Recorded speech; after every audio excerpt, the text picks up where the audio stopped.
There's no one in China that I have ever gotten that close to that I was able to hug and hold, and she's never pushed me back. I was always a gentleman, but I was never touched her inappropriately in public or anything like that. But she's never refused any of my hands or my advances.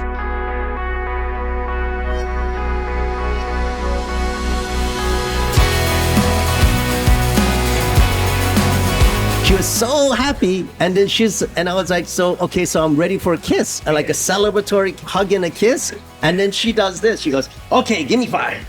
And then she gives me a hand. I'm like, this is what she gives me after I say I'm gonna marry you.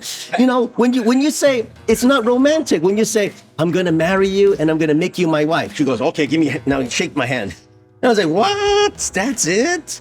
So afterwards, I was looking for a kiss. I said, give me a kiss. And she said, no kiss. I said, kiss? I said, no kiss. I said, what do you mean?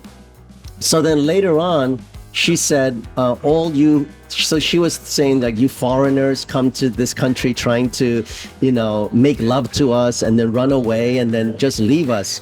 So I said, I'm not that type. So we got into a big misunderstanding. And then Tina, my matchmaker, said to me, Michael, do you know it is a big and major step if she holds your hand? I was like, what? And she says, yes, because if she holds your hand, that is a major step for a Chinese lady. So, but I was judging it from, American style. And I'm like, everybody just holds hands and it doesn't mean anything. So I went home to think about it, and I said, if it really means something for her to hold my hand, then I remembered that every time I was close to her, I put my hand on her shoulder, on her hips, on her waist, anywhere I was holding her. And then I noticed that the whole time I was holding her hand or wherever I held her, she never pulled back. So that was a sign that she liked me. So from that action, I just said, I think that means something. And I just said, there's nobody in China who has ever done that. And there's no one in China that I have ever gotten that close to that I was able to hug and hold. And she's never pushed me back. But I was always a gentleman, but I was never touched her inappropriately in public or anything like that. But she's never refused any of my hands or my advances. So I went back to her and I said to her, do you trust me? And she said yes. And I just said, I want to have a long-term relationship with you. So I gave her my vow that all I wanted to win her heart. And I wanted to win her heart before going back. And so one day we were just talking about rings. Now, the other thing is, have you noticed that her ring is not a diamond ring? Because is that what happened was I told her, I want to buy you a diamond ring. And she said, no. And I said, what do you want? So we went and she said, I like this one.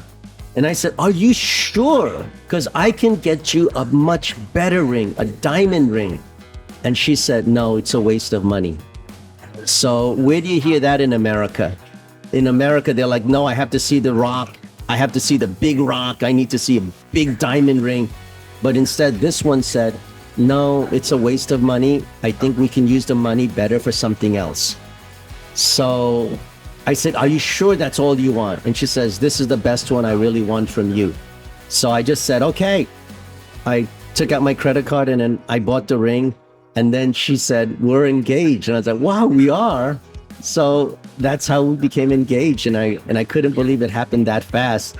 And I'm like, this is so much more different than in America. Cause she didn't want a fancy ring. She didn't want a ring that cost thousands. So I couldn't refuse. So we were engaged then. Congratulations, Michael.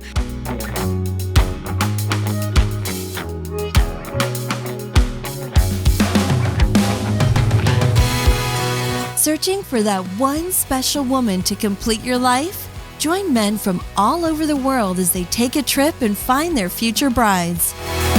anewbride.com. If you enjoyed this video, be sure to give us a thumbs up and subscribe to our channel.